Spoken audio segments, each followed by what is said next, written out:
Gant, go ahead first. Javale, congrats on making the Olympic team, sir. Thank you. So, Javale, obviously you won 2 NBA titles. Now you have an opportunity to win a gold medal. Excuse me, 3 NBA titles. But now you have an opportunity to win a gold medal. How much would that mean to you to get this gold medal? I mean, it means everything. Adding that to my resume would be a great accomplishment for me.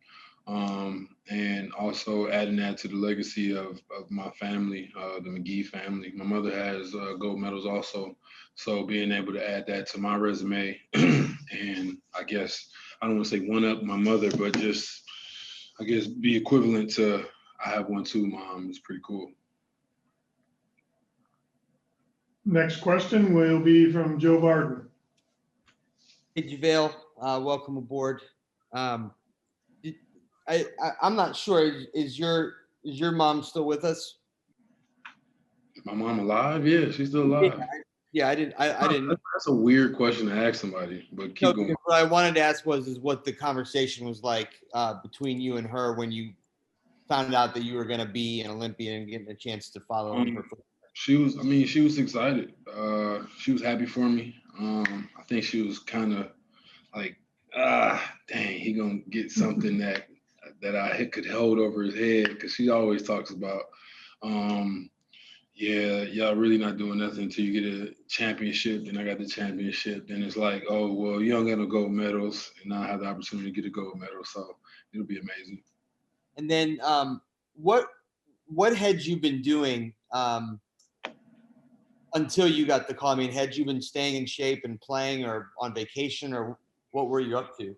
I was just working out. That's about it.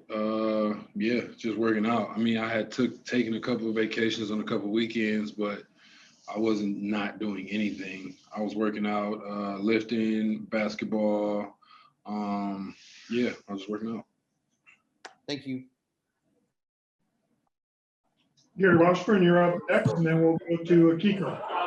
Hey, Javale, what was your reaction when you saw, like, you know, Colangelo or whoever's called you's number in your phone and did you know what it was about? Did you think you were on their radar? Like, what was your reaction when you first got the word that you were, like, you were on the team, or, you know, they wanted you?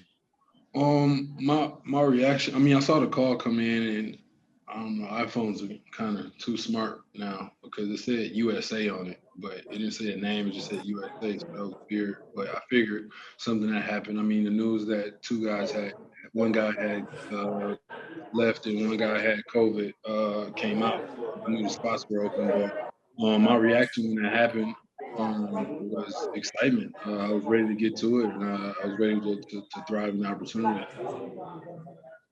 I mean, when it says USA on it, it sounds like it might be like a prank call or some type of a, you know, robocall or something. I mean, were you hesitant about picking up the phone? No, I don't. That's a weird prank. Yeah.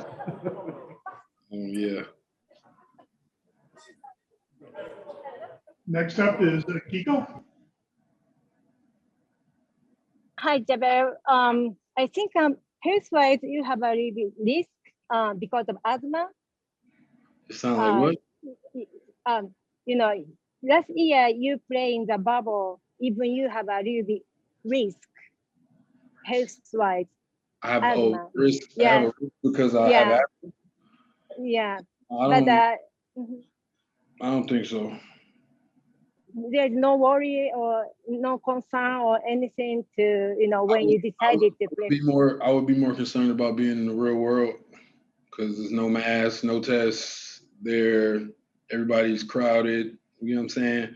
I would be more concerned. When I got out the bubble, I was more anxious going to the supermarket and going places rather than coming to a sanction. Like, every time we come here, they're extremely safe. Every time, if it's an NBA thing, they're extremely safe. We're testing every day. So I'm more at ease around my NBA brothers than in the real world, to tell the truth.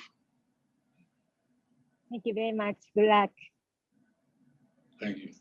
We'll go back to Joe Varden.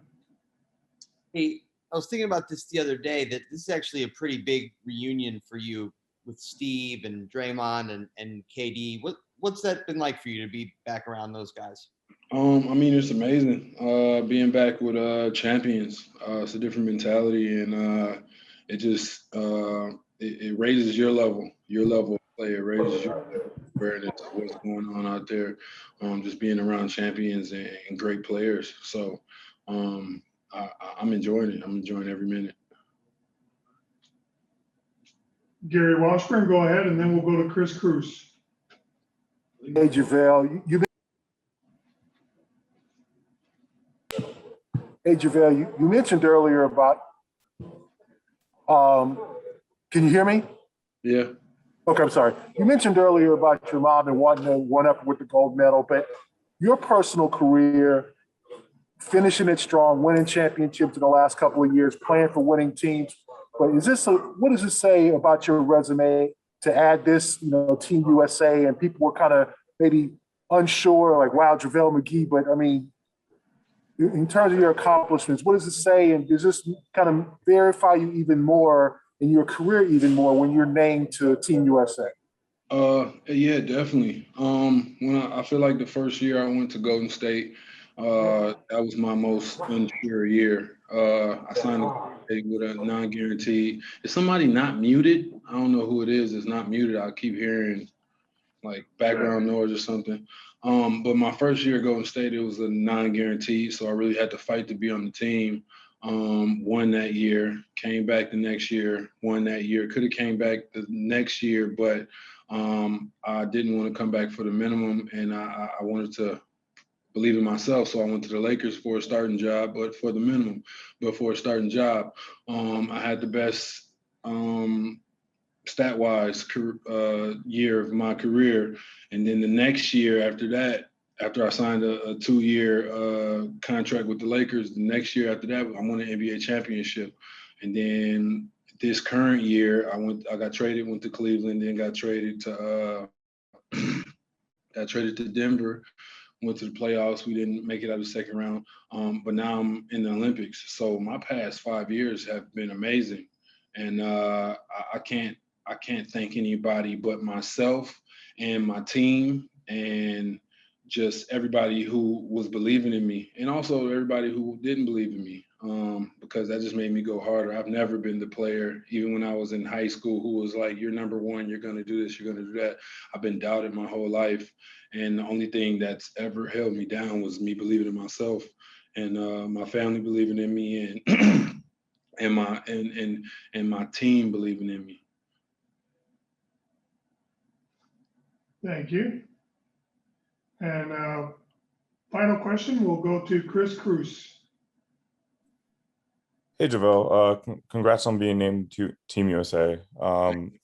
Just a general question as far as, you being a free agent this summer and your plan going forward. Are you anticipating negotiating in your camp negotiating contract while you're over there? Or are you kind of waiting until the Olympics are over until those kind of talks will take place? I mean, talks are taking place throughout the summer for sure now, and when free agency starts. So everything's happening now, I guess.